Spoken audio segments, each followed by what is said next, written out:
Estamos de volta com Palavra Cruzada. O tema de hoje é a economia do conhecimento. Nosso convidado é o secretário de Estado de Ciência, Tecnologia e Ensino Superior, Alberto Duque, Portugal. Também participam do programa a jornalista Lenice Laguardia, do jornal O Tempo, o gerente do Núcleo de Apoio à Inovação do Instituto Evaldo Lodge, que está ligado à FIENG, Célio Cabral, e o jornalista Saulo Barbosa, do Jornal Diário do Comércio. Você também pode participar pelo telefone, que é 31-3209-0040, ou então mandando mensagens e perguntas aqui para o nosso e-mail, palavacruzada@redminas.mg.gov.br. Secretário, no final do bloco anterior, a gente estava falando da sua colocação em ter me falado que o arco e a flecha também já era uma inovação, né? As pessoas andam, acho que pra gente é uma coisa assim, é tão rápido e as coisas acontecem tão numa velocidade que a gente pode falar aí, próxima à velocidade da luz, que uma coisa modifica tão rápido, né, principalmente tecnologia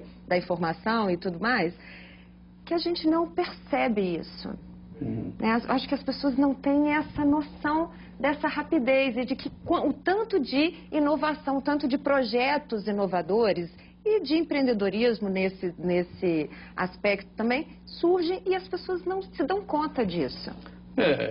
Essa história do arco e flecha, né? Essa é a característica da inovação, seja ela tecnológica, organizacional, como bem colocou o Célio, é que ela muda as vantagens competitivas. Você imagina quem estava lutando com machado, né, e tinha que chegar perto para poder atingir o adversário, e passa a usar o arco e flecha e numa distância razoável ele consegue atingir.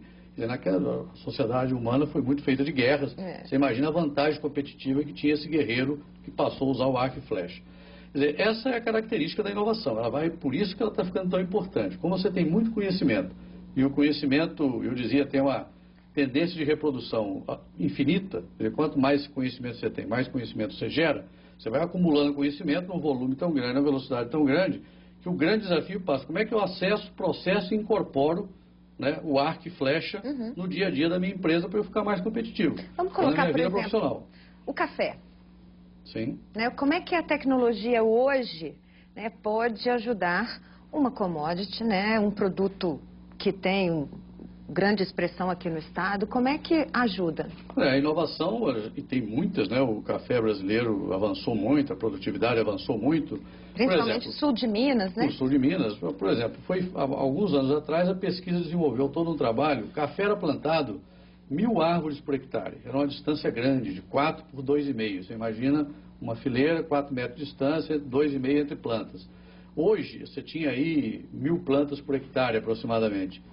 Hoje você está trabalhando com 6, 10 mil plantas por hectare, né? Então se gerou o conhecimento e mostrou que era possível, numa mesma área, você ter muito mais pés de café e produzir muito mais café naquela área. Quer dizer, isso deu uma vantagem competitiva muito grande. Agora, secretário, como transformar isso, por exemplo, já que a gente está começando a falar de matérias-primas, né, essas commodities, como então aliar a tecnologia ao café para que ele não saia daqui só na forma do grão, como a gente sabe, em empresas super famosas no mundo inteiro que importam o café, a maioria das fazendas daqui de Minas, transformam esse café lá e depois voltam com um produto caríssimo. Assim também no minério de ferro, a gente está numa época em que a China está praticamente comendo minério de ferro e as empresas não vão desistir estão até com novos projetos de extração do minério de ferro para que exportem mais a commodity, a matéria-prima, na forma bruta. Que não agregar valor, né? E não agregar valor. A gente perde muito a tecnologia e a inovação pode ajudar. A tecnologia e a inovação, elas podem entrar nesse caso. No caso do café, é possível agregar valor, inclusive, o senhor que entende bem,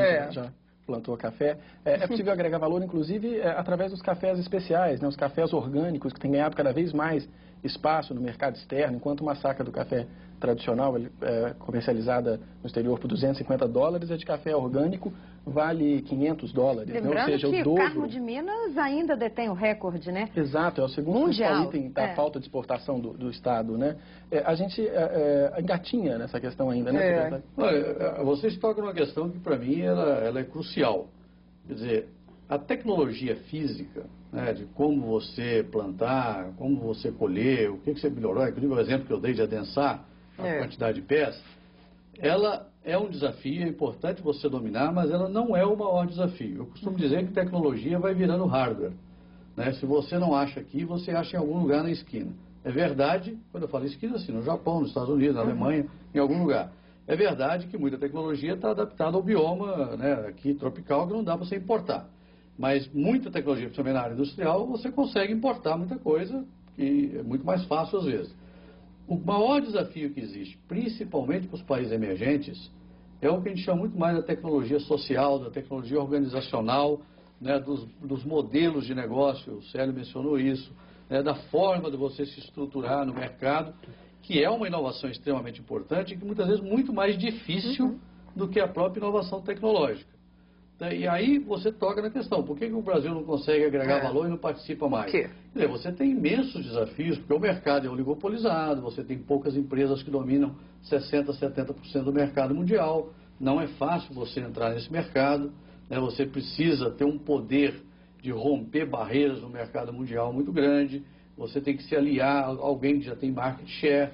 As cooperativas brasileiras, eu participei desse projeto, têm tentado exatamente criar modelos que permitam a elas participar mais do preço do cafezinho lá em Londres, em Nova York e tal, que vale muito mais, né, um saco do que uma de café, saca de café cotada na bolsa, né? Então, esse esforço existe, mas não é muito simples de você resolver.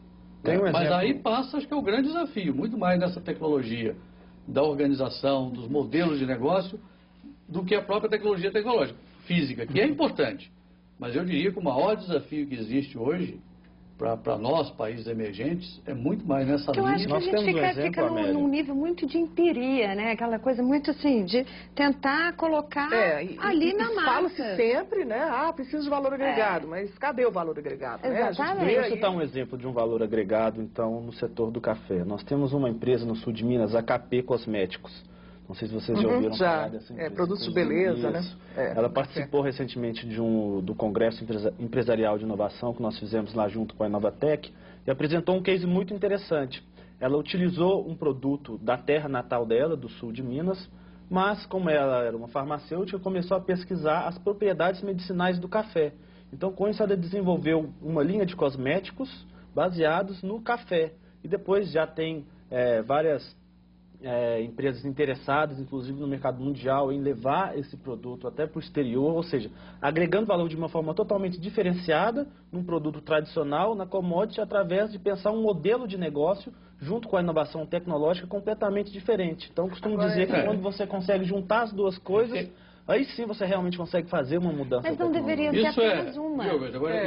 Fazer também para não ser uma atitude individual dela, uma vantagem dela. Por que não a indústria se unir ao Estado e ter uma parceria para... Então, se precisa, é marketing, né? Que falta. Nós estamos falando assim, a gente precisa entender o que é mercado da commodity e mercado de nichos. Quer dizer, não dá para você pensar que você vai transformar os 50, 45 milhões de sacas do café brasileiro em perfume. Em perfume, não. Isso é um em creme para a pele. Você estava perguntando, o café, mas leite, minério, e coisas pesam fortemente na economia mineira. Mas como é que você agrega valor a esse conjunto? Lógico que é importante você criar os nichos, mas o grande desafio é como é que você agrega para os milhares de produtores de café poderem melhorar a sua renda, tendo um melhor preço na venda do café. Mas a gente não pode esquecer que durante a crise mundial, o mercado de cosméticos foi um dos poucos que conseguiu se manter sem nenhuma aval por causa da vaidade feminina. A nossa dependência econômica dessas commodities vem à tona muito quando há crises financeiras mundiais, como que aconteceu no ano passado, né? E Minas foi uma das mais prejudicadas, né? Naturalmente, uma das mais prejudicadas. Isso evidencia uma questão que o senhor já colocou no princípio do programa, que é a dificuldade que nós temos de romper essa barreira, ou seja, transformar a nossa tecnologia, a nossa ciência em riqueza, né? Para o Estado. Enfim, nós estamos caminhando nesse sentido, né, da Secretaria. Quando você analisa a economia mineira, né, voltando aí, o café, o leite e o minério, por exemplo, como exemplo dos mais marcantes, né? Temos também a parte de celulose, que é importante em Minas. Carne bovina. Carne bovina, que é importante. E se você pegar, isso representa 70%, 80% ou mais da economia mineira, do emprego, da renda, do imposto e tal. Você tem as áreas novas, né? Você tem a área da biotecnologia, da nanotecnologia, né, de novos produtos farmacêuticos, a área de eletroeletrônica, tudo isso tem um peso e tem que continuar investindo. E nós estamos, no Estado de Minas, o governo de Minas tem um sistema chamado Sistema Mineiro de Inovação, que está olhando esse conjunto todo, está investindo nas áreas portadoras de futuro, fortalecendo os APLs aí de software, biotecnologia, eletroeletrônica e tal, e está trabalhando através dos polos, chamados polos de excelência, as áreas tradicionais, onde Minas tem competência e tem massa crítica. Floresta, maior maciço florestal, genética bovina em Uberaba, leite, né, que é forte, café, então minério, tem os polos todos trabalhando. O grande desafio é exatamente isso, como você agrega tecnologia, agrega valor a esses segmentos, né, paralelamente a um esforço de diversificar a economia. O senhor falou de nanotecnologia aí, e nós não estamos falando também só de grandes investidores, né, secretário? Eu vi um estudo da UFMG agora recente também, que mostra que tem crescido o número de pequenas e médias empresas que têm buscado amparo na universidade para desenvolver projetos, trabalhos na área de nanotecnologia, que o senhor colocou também. Ou seja, nesse sentido, é possível avançar na área de engenharia, médica, química, enfim, uma série de fatores. Como estimular, secretário, o que tem sido feito nesse sentido de despertar o interesse e a atenção do micro e pequeno empresário, que também é importante, né, no peso da nossa balança comercial, para essas questões da inovação? Olha, o fundamental é você criar, primeiro, um ambiente propício para que esse pequeno empresário se sinta atraído e realmente tenha condições de participar.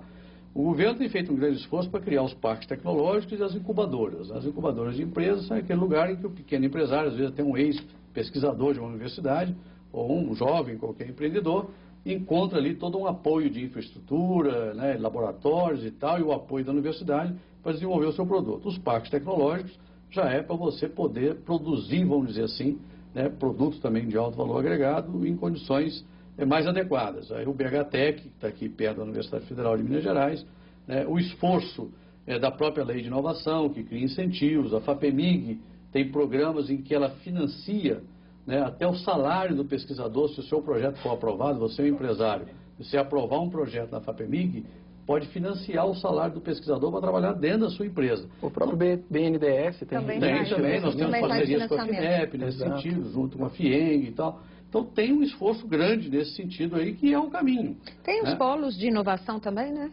Os polos de inovação é uma outra estratégia, né? Quando o governo de Minas montou o Sistema Mineiro de Inovação, com uma linha que é de criar ambiente de inovação, acelerar o processo de inovação da empresa e criar uma sociedade mais comprometida com a inovação. Tem o projeto TEIA, que é um projeto muito interessante. E criou um outro projeto, que é como que a inovação impacta o desenvolvimento regional e setorial. E aí que tem esses segmentos que eu disse. Você tem as áreas portadoras de futuro, da biotecnologia, software e tal. Você tem as áreas tradicionais de Minas, que nós estamos querendo pegar o seguinte: quantos tem séculos de investimento em mineração e metalurgia? Ouro Preto se tornou uma excelência, o FMG, PUC, CETEC e tal. E o Vale está aqui, né, Vale do Rio Doce, Magnesita. Como que você soma todo esse esforço e cria as condições para que, se um dia se esgotar o minério de ferro do quadrilátero ferrífero, não fiquem só os buracos da mineração, mas fique aqui a inteligência do processo produtivo, que atraia novos investimentos para a região. Então tem um grande esforço nesse sentido, e nesse processo também de você agregar valor à mineração, como no café, como no leite. E por último tem o polo de inovação. O polo de inovação é uma ideia seguinte: a região norte de Minas, Jequitinhonha e Mucuri é a região mais pobre do estado, menos desenvolvida. O governo fez investimentos, o governador Aécio e Anastasia fizeram um investimento maciço naquela região, 3 vezes mais por cidadão do que no resto do estado. Estrada, telecomunicações, energia, saúde e tal. Mas como é que você acelera o processo de desenvolvimento? A proposta que nós estamos desenvolvendo com o apoio do governo é adensar a massa crítica, inclusive em nível de doutorado em Montes Claros e Diamantina, fortalecer o ensino tecnológico voltado para a economia da região, desenvolver projetos de inovação adequados à economia local, joias e gemas em Teoflotone, cachaça e salinas, cerâmica naquela região. E, por último, nós estamos usando o TEIA, que é um projeto de tecnologia, empreendedorismo e inovação aplicados, para você colocar milhares de jovens que estão usando a Web 2.0 e as redes sociais para serem indutores da inovação na região. Mas como então manter esses pesquisadores, como garantir que esses pesquisadores vão continuar nessa região? Você vai, na medida que você tem... Porque deve chegar um momento em que ele chega a um nível de conhecimento que ele vai querer mais. Será que a região vai propiciar isso? Você tem que adensar a massa crítica exatamente para criar um ambiente. Se hoje ele encontra esse ambiente na UFMG, ou em São Paulo, na USP, se você investir, nós estamos fazendo isso fortemente na pós-graduação, na Unimontes e lá em Diamantina, na Universidade Federal do Vale do Jequitinhonha e Mucuri, você vai criando esse ambiente lá na região também. Né? E esse é o desafio. Senão todo mundo sai da região para vir estudar em São Paulo, ou para estudar em Belo Horizonte, ou para estudar nos Estados Unidos, como nós fazemos também, e você sabe que existe um processo de drenagem de cérebros. E isso acontece. Então, os melhores cérebros, normalmente, não voltam para o seu local de origem. Exatamente. Então, nós temos as condições, mas nós estamos investindo nessas condições. Secretário, se me permite complementar essa pergunta, tem uma questão aí que eu acho que é crucial, que é chamado capital social, que são as relações e as interações que existem entre todos esses agentes que compõem esses sistemas locais, esses sistemas regionais de inovação. Na medida que você consegue fortalecer esse capital social da região, aí sim você consegue ter empresas para absorverem esses pesquisadores, você consegue ter instituições que dê condições desse pessoal realmente continuar ali naquela região e gerar renda, gerar emprego, gerar desenvolvimento. Nós temos um exemplo aí claro e conhecido que é Santa Rita do Sapucaí, né? Ali nós temos uma dinâmica muito interessante, que a gente chama de Vale da Eletrônica, onde temos um grande polo do setor eletroeletrônico, junto com Santa Rita do Sapucaí e Itajubá. Mas esse foi um movimento que começou há 50 anos, né, lá em 1960, com a Escola Técnica de Eletrônica. O que a gente tem que pensar é, será que nós temos todo esse tempo para esperar? Podemos aguardar 50 anos para termos uma região desenvolvida igual temos Santa Rita do Sapucaí? E todas essas ações que o secretário colocou, eu acho que elas, de alguma forma, adiantam esse processo, né? Elas fazem com que nós não precisemos esperar esses 50 anos para formar esse capital social que se formou. A gente não tem mais esse tempo. Não temos esse tempo, de forma alguma. Eu acho que acabou isso, não existe mais esse tempo. Mas vamos conversar mais um pouquinho no próximo bloco e falar aí quais são as perspectivas, né? A Helenice já perguntou no primeiro bloco o que seria a partir de 2011, mas a gente falar um pouquinho mais sobre as perspectivas. Lembrando que você pode participar sempre aqui pelo telefone, que é 31 3209 0040, ou então mandando mensagens e perguntas para o nosso e-mail. palavra cruzada @redminas.mg.gov.br. Nós voltamos em instantes.